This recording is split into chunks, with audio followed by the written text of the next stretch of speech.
Hola, buenas tardes y bienvenidos y bienvenidas a la primera sesión que hemos organizado del curso Entender el arte.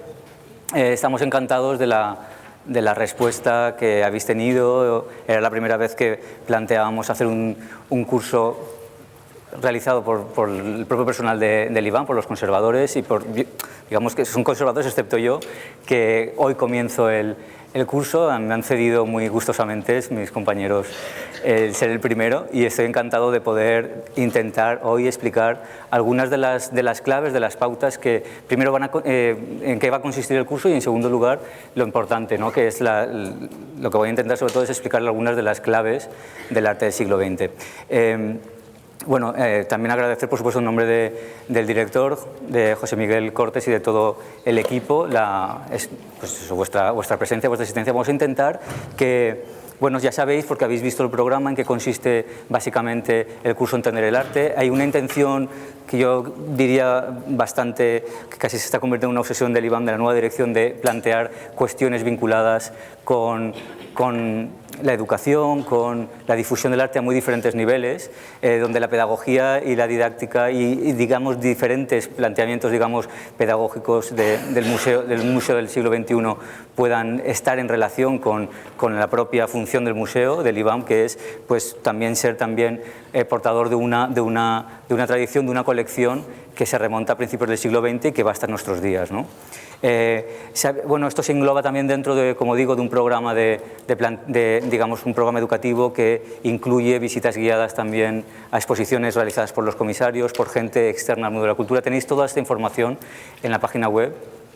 También empezamos la semana pasada también a realizar conversaciones de artistas para entender en cierta forma, de forma directa, gracias a la generosidad un poco de los artistas que nos explican cuáles son los procesos creativos, cómo convierten en obras artísticas o en proyectos concretos las ideas más o menos abstractas que tienen o las ideas más o menos políticas o concretas que tienen. Fue la semana pasada la primera y, como digo, estamos iniciando una serie de planteamientos vinculados con la educación dentro del IBAM que, a muy diferentes niveles, como digo, y que, nuestra intención es que tengan continuidad y, por supuesto, que tengan afluencia, ¿no? y que puedan servir sobre todo a la gente que se apunta, ¿no? Bueno, no quiero extenderme mucho en la presentación, simplemente decir eso. Tenéis en el folleto todo el programa, que van a ser 14 sesiones, incluyendo esta, más una visita guiada última, y se va a extender durante todo el curso, desde ahora de octubre hasta junio. Y bueno, también evidentemente eso esperamos en cada una de estas sesiones, ¿no? Básicamente, cuando se planteó la posibilidad de hacer una pequeña introducción y se planteó la idea de hacer una primera que fuera las claves del arte del siglo XX, como veis el título es bastante, no sé si pretencioso, pero bastante amplio, con expectativas, ¿no? Yo también quiero decir que las claves que yo he pensado y que voy a exponer aquí funcionan desde un punto de vista bastante, como yo creo que se puede entender el arte hoy en día, como de construcción de una historia, de un relato, ¿no? Es decir, aquí no van a estar evidentemente todas las claves y habrá unas que a lo mejor alguien no ha pensado en ellas, otras que igual ha pensado y no están, pero la intención es dar una visión general y plantear algunas de las claves, algunas de las cuestiones que para mí sí que son importantes y que a lo mejor no son las más claras o las que más se suelen comentar, ¿no?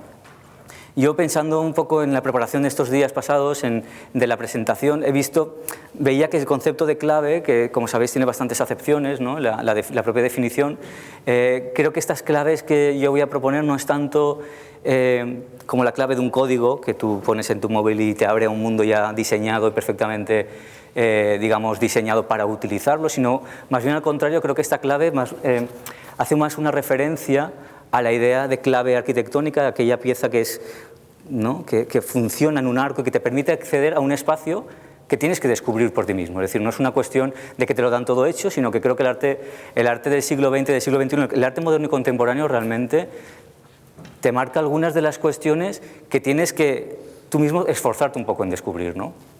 Creo que ese es el motivo muchas veces que ha posibilitado o que ha provocado un cierto alejamiento del público más amplio de determinados planteamientos artísticos y creo que también es una cuestión hoy por hoy de los tiempos, ¿no? De la inmediatez, de la rapidez en la que vivimos, que no siempre nos permiten pues centrarnos o dedicarle el tiempo que a veces determinadas cuestiones que sí, que no son complejas, pero que necesitan un tiempo y un proceso que a lo mejor es más lento del que esperamos, pues necesitan, ¿no?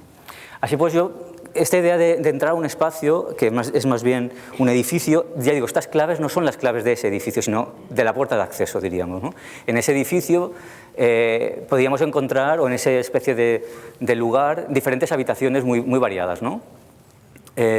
Yo creo que, en cierta forma, hay como tipologías, por seguir con la metáfora, ¿no? Por la imagen esta del edificio, tipologías de técnicas, de estilos, de planteamientos que corresponderían, pues no sé, hay habitaciones como cuartos, habitación propia, ¿no? Por seguir con la idea de coger la frase de Virginia Woolf, hay salones de espejos donde el arte se pone mucho más espectacular y realmente funciona como un planteamiento mucho más hedonista. Hay espacios donde lo que se plantean son colaboraciones, y por lo tanto sería como una especie de mini ágora o espacio, sala de reuniones. Quiero decir que realmente hay que esforzarse un poco, ¿no? en recorrer ese espacio y quedarte en aquella sala en la que a ti te parece más interesante, o simplemente visitarlas todas, ¿no? Bueno, yo lo que voy a hacer es voy a explicar brevemente en qué consiste la presentación. Son una serie de pantallas, de diapositivas, con textos siempre de gente, ¿vale? O sea, es extraído como citas, y en cierta forma esto es como un homenaje a la breve antología de citas que hizo Susan Sontag en su libro sobre la fotografía, que estaba dedicado a Walter Benjamin, ¿no? Ella hace al final de este libro una breve antología de citas dedicado a él, y bueno, pues esto es una especie de referencia tanto a una como a otro, ¿no? Porque creo que si una cosa, digamos, delimita, define el arte del siglo XX, la teoría del siglo XX a propósito de la interpretación del arte, es la fragmentación, ¿no? Creo que las citas en ese sentido funcionan muy bien porque son pequeñas píldoras de información y que muchas veces se pueden expandir hacia otras cosas mayores, ¿no? Veréis que no todas las citas son cortas, que hay algunas un poco más extensas, y bueno, también os pido a lo mejor un poco de paciencia porque las vamos a ir leyendo, y yo intentaré después explicar el motivo por el que están esas citas, y entre medias he metido siempre imágenes de obras, a mi modo de ver, significativas, que pueden hacer entender ese momento o esa intención de la cita, ¿vale? Vamos a empezar por algo que no está vinculado directamente con el arte, ¿no? Que es digamos un cuento, un relato muy corto de Kafka, que es El deseo de ser piel roja. Veis que hay como dos versiones, el deseo de ser piel roja y el deseo de ser un indio. Deseo de ser piel roja y deseo de ser un indio. Realmente son dos versiones diferentes del mismo texto, o básicamente el mismo texto. El primero está traducido a partir del texto que escribió, y sobre todo de los arreglos que Max Brod, que fue su editor, realizó, digamos, para editarlo, y el segundo es una traducción más reciente que se basa en los propios manuscritos de Kafka. Como veis es bastante similar, pero hay diferencias, ¿no? Dice, si uno pudiera ser un piel roja, siempre alerta, y sobre un caballo que cabalgara veloz a través del viento, constantemente estremecido sobre la tierra temblorosa, hasta quedar sin espuelas porque no hacen falta espuelas, hasta perder las riendas porque no hacen falta riendas, y que en cuanto viera ante sí el campo como si fuera una pradera rasa, hubieran desaparecido las crines y la cabeza del caballo. Y el otro es, si pudiera ser un indio ahora mismo, y sobre un caballo a todo galope, con el cuerpo inclinado y suspendido en el aire, estremeciéndome sobre el suelo oscilante hasta dejar las espuelas, pues no tenía espuelas, hasta tirar las riendas, pues no tenía riendas, y solo viendo ante mí un paisaje como una pradera segada, ya sin el cuello y sin la cabeza del caballo.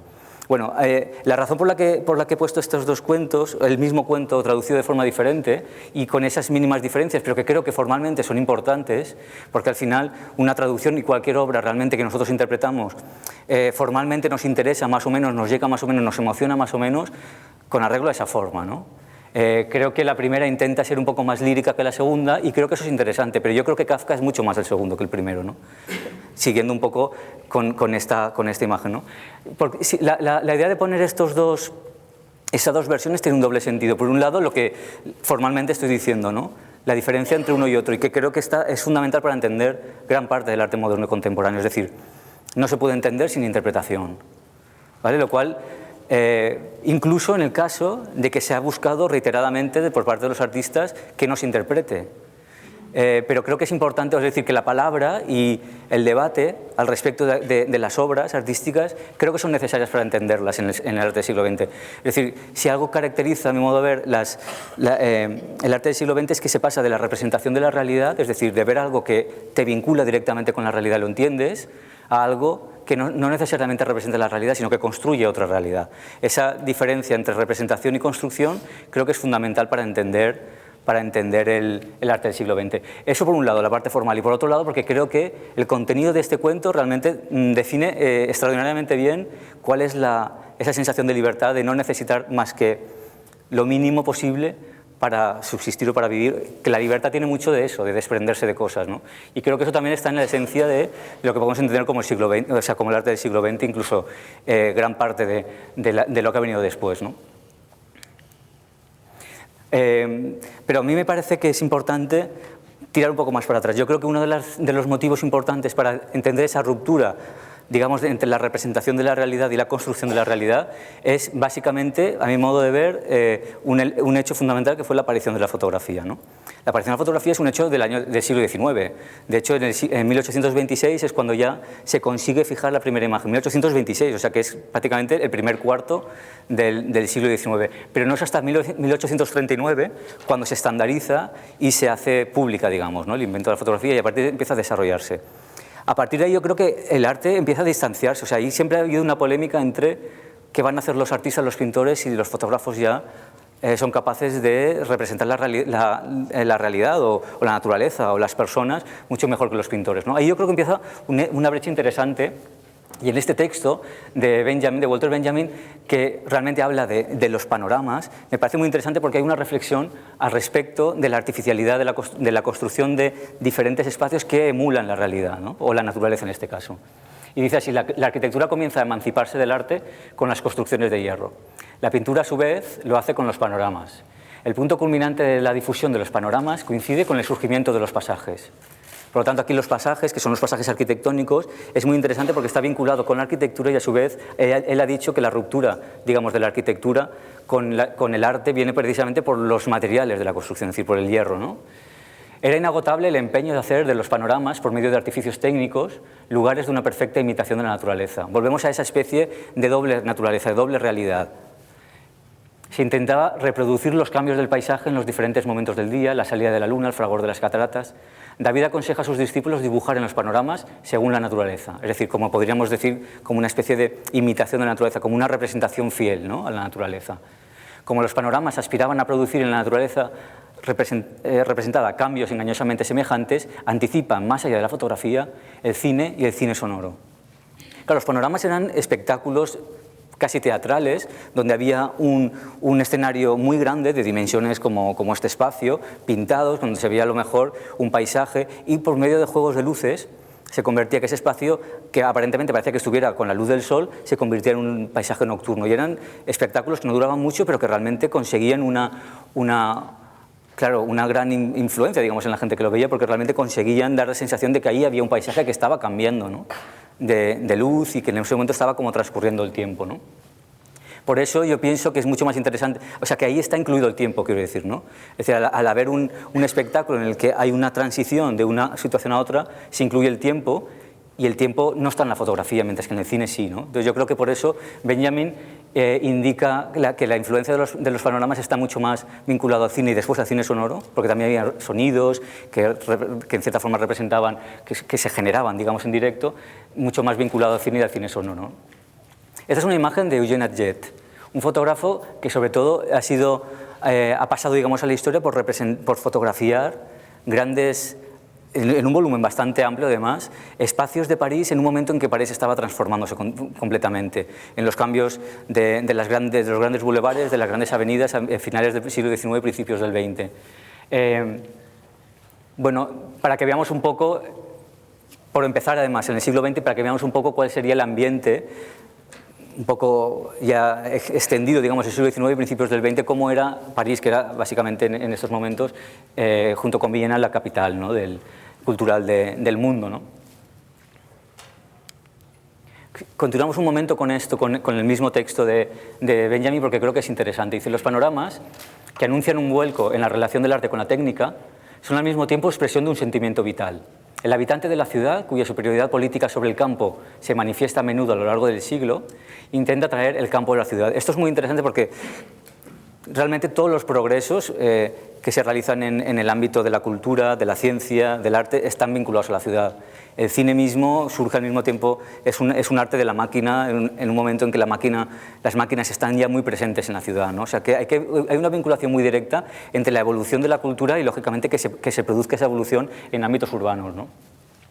La ciudad se ensancha hasta ser paisaje en los, voy por ahí, ¿no? En los panoramas, como lo hará más tarde y de modo más sutil para el flaner, que era aquel personaje que digamos iba en deriva por la ciudad, que no tenía un rumbo fijo, que realmente era lo que podemos llamar un diletante, o incluso lo que podría ser el inicio de lo que en los años 50 y 60 se denominaron derivas, ¿no? Daguerre es un discípulo del pintor de panoramas Prevost, cuyo establecimiento se encuentra en el pasaje de los panoramas. Aquí ya hay una vinculación entre el panorama y los pasajes, digamos, ¿no? Los pasajes que además necesitaban lógicamente mucho espacio y se vinculaba con los espacios que quedaban entre medias de las manzanas, ¿no? De casas. En 1839 se incendia el panorama de Daguerre. Justo en esa misma fecha se da a conocer el invento del daguerrotipo, que lo hace un político que se llama Arago, que presenta la fotografía en un discurso ante la Cámara de los Diputados en Francia, en París. Le señala su sitio en la historia de la técnica, profetiza sus aplicaciones científicas. Por el contrario, los artistas comienzan a debatir su valor artístico. Es decir, cuando surge la fotografía ya surgen los debates. La fotografía viene no tanto desde el campo de lo artístico como sí desde el campo de lo técnico. Eso parece bastante lógico porque realmente la fotografía se hace posible. Es decir, la fotografía, digamos, lo que significa la fotografía, el hecho de poder reflejar una imagen que vemos delante, eso se sabía ya desde el periodo de Aristóteles, ¿no? Lo que se consigue en el siglo XIX es, gracias a avances químicos y ópticos, lo que se consigue es fijar una imagen por primera vez, que es lo que consigue Nicephore-Niepce en 1826. Muy precario, con un tiempo de exposición larguísimo y con unas condiciones de luz que tienen que ser muy buenas, porque si no, no tienen casi nada de sensibilidad, ¿no? Y se desarrolla con diferentes técnicas hasta que se descubre que la gelatina de plata y el bromuro de plata, o sea, que la plata tenía un componente que con diferentes reacciones químicas y tal, generaba, donde decidía, generaba oscuros, ¿no? Que ese es el claroscuro de la fotografía. Bueno, eso, digamos, por la parte técnica, pero por la parte artística es cuando empieza ya el debate, porque había mucha gente que se dedicaba, propios pintores, a hacer retratos, a hacer incluso lo que se llamaban perfiles, fisionotrazos, donde realmente la persona quedaba muy reflejada. Claro que la fotografía sustituye eso, ¿no? En un primer momento las fotografías son muy precarias y se necesita mucho, como digo, mucho tiempo de exposición. Hemos visto en las fotografías... Veis ahí cómo las personas que aparecen en la ciudad son como fantasmas, ¿no? Es decir, se necesita mucha exposición para que las imágenes queden nítidas, y la arquitectura no es el problema, porque la arquitectura no se mueve, ¿no? Salvo que hay un terremoto, lógicamente, pero las personas sí, ¿no? Ahí se ve como el giro del carro que va, las personas que se mueven. Entonces, esa visión fantasmagórica es muy característica de las fotografías de este principio de siglo, ¿no? Finales del siglo XIX y principios del XX. Pero bueno, sobre todo por esta idea del panorama. No me quiero extender mucho, después ya habrá momento para cosas que a lo mejor nos han quedado claras, podamos comentarlas, ¿no? Entonces, llegados a este punto, yo creo que hay que empezar, digamos, con la ruptura que suponen algunos de los grandes movimientos artísticos que hemos denominado vanguardias históricas, ¿no?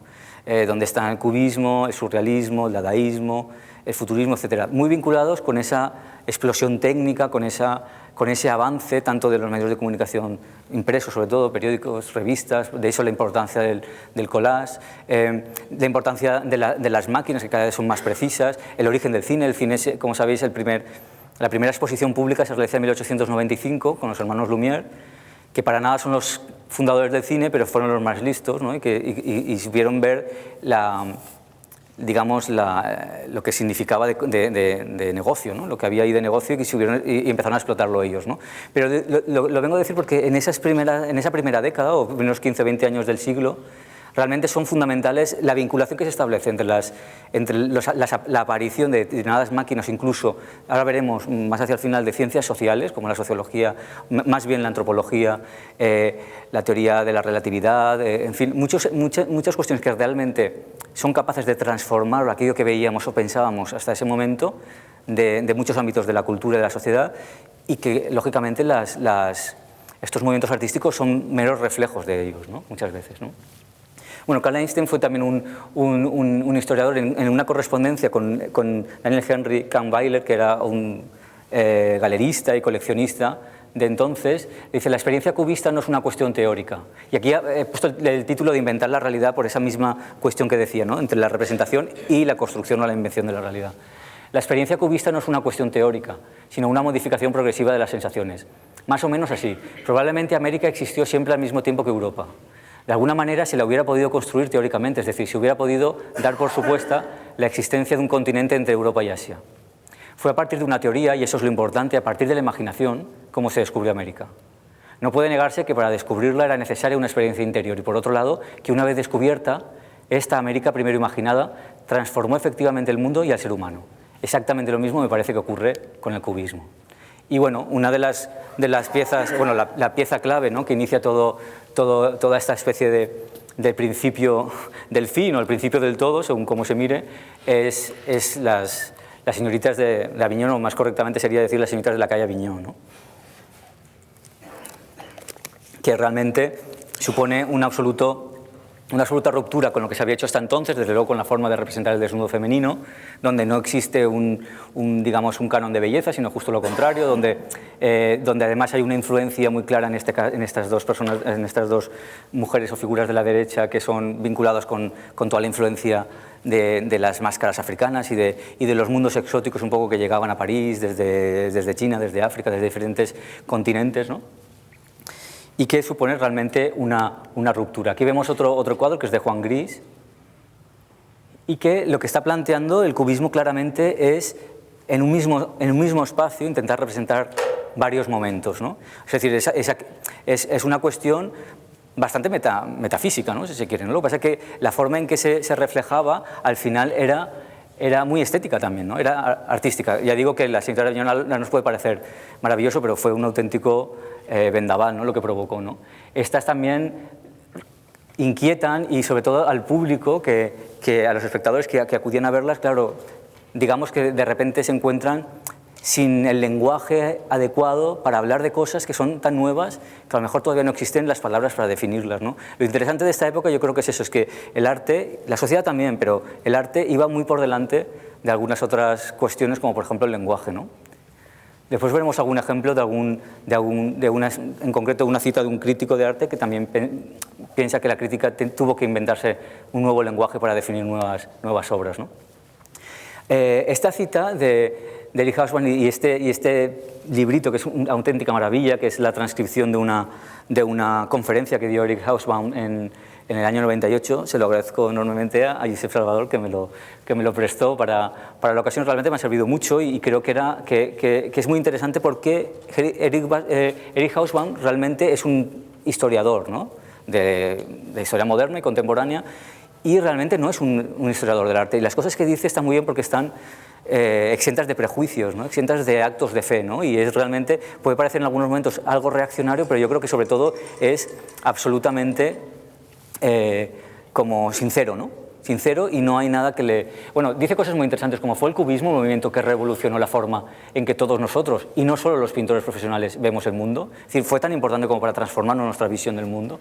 Por ejemplo, el cubismo afirmaba que ofrecía diferentes aspectos de los objetos, dando simultáneamente una visión multidimensional de lo que en realidad eran. Una naturaleza muerta o el rostro humano, por ejemplo. Pero casi al mismo tiempo que el cubismo, es decir, a partir de 1907, las películas empezaron a desarrollar esas técnicas de perspectiva múltiple, enfoques variables y trucos de montaje que realmente familiarizaron al gran público, de hecho a todos nosotros, con formas de aprehender la realidad por medio de percepciones simultáneas o cuasi simultáneas de sus diferentes aspectos, y eso sin necesidad de comentarios. Bueno, la cita es muy buena porque plantea, dice, sí, realmente el cubismo nos ha marcado tanto, pero no, el cubismo no estaba diciendo exactamente lo mismo que decía el cine, con el añadido de que el cine, como estaba planteado para una masa mucho más amplia, ¿no?, para todo tipo de personas, y el arte parecía que siempre se mantenía en esa especie de espacio elitista que solo entendían unos pocos y que se necesitaban comentarios para explicarlo. Bueno, pues es muy interesante la duda que plantea, ¿no?, la duda que plantea, y que realmente yo creo que es absolutamente lógica, ¿no? Y entonces esto es el mismo ejemplo que pone en el libro, una fotografía con una doble exposición de Rodchenko y un cuadro de Pablo Picasso, que precisamente es el retrato del coleccionista que antes había mantenido la correspondencia, ¿no?, con con Carl Einstein. La verdad es que el efecto que provoca la fotografía, con esa mano que parece que coge su propia mano, es muy interesante, con esa mirada, con esa doble exposición en el mismo, con un doble tiempo, digamos, en el mismo espacio, el espacio de la fotografía, de representación de la fotografía, que es lo que realmente los cubistas pretendían también, ¿no? Es un ejemplo que, a mi modo de ver, muy a las claras indica el poder del cubismo y el poder de la fotografía, ¿no? Después volveremos un poco sobre Eric Hobsbawm porque no es tan fácil librarse de él. Aquí hay una cita que me parece muy interesante porque evidentemente si algo delimita también, algo marca el siglo XX, evidentemente son las dos guerras mundiales que son hasta la fecha las guerras más sangrientas, más definitivas, más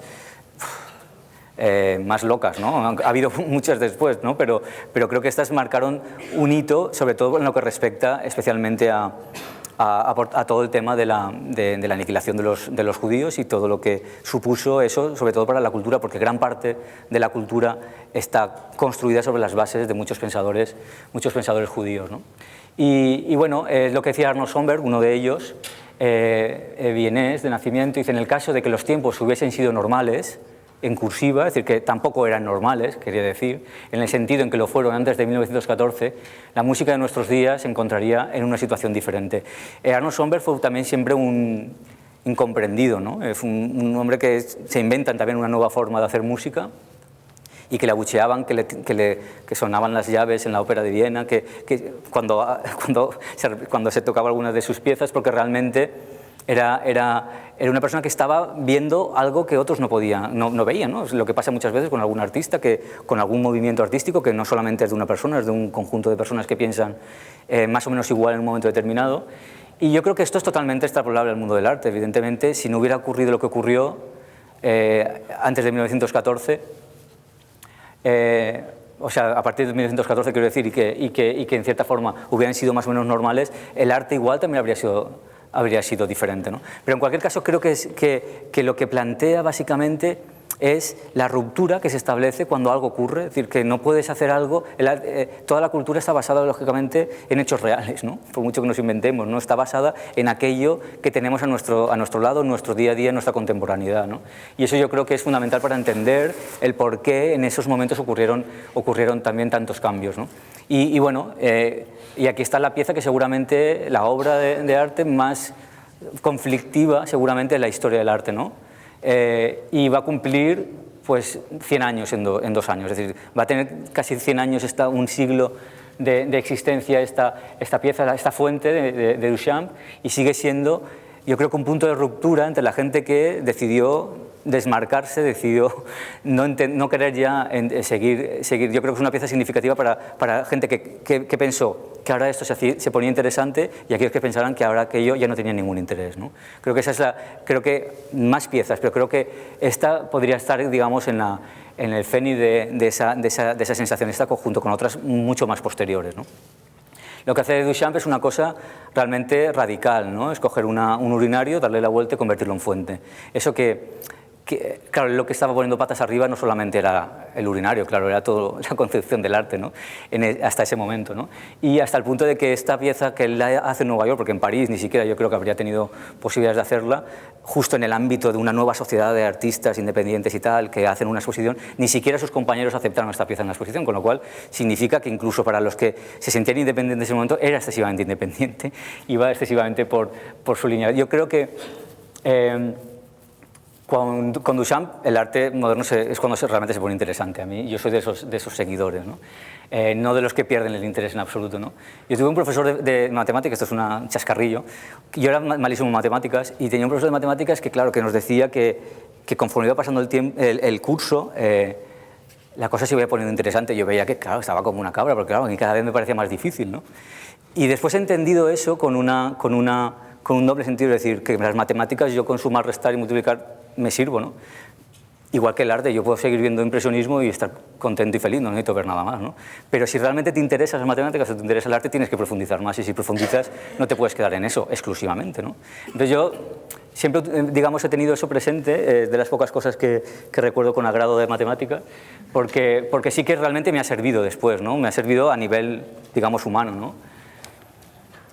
Bueno, esto, y junto con la ruptura que supone Duchamp, como hemos dicho, el dadaísmo creo que es absolutamente radical en sus planteamientos y sobre todo plantea cuestiones que hasta ese momento se habían planteado en el ámbito de las artes gráficas, por decirlo así, en las publicaciones, en los periódicos. Las artes gráficas empiezan a tener una importancia que eso a mí me resulta muy, digamos, muy importante para poder entender después otras cosas, ¿no? Porque si hay algo que está muy vinculado con la sociedad es precisamente los medios de comunicación de masas, ¿no? Y lo que se supone que un periódico y una revista eran, aunque fueran para poca gente, en principio se hacían con un sistema industrial, técnico, es decir, no eran piezas únicas, sino que justamente estaban ideadas para ser realizadas con con una tirada importante, etcétera, ¿no? Entonces, eso yo creo que es importante en ese sentido, ¿no? En el sentido de que supone un cambio también en la forma en que se entienden los medios de comunicación de masa, sobre todo donde circula la información más avanzada, que no son en los periódicos, sino en los libros de artista, en los planteamientos, digamos, gráficos de muchos de los artistas de esa época. Vemos lo de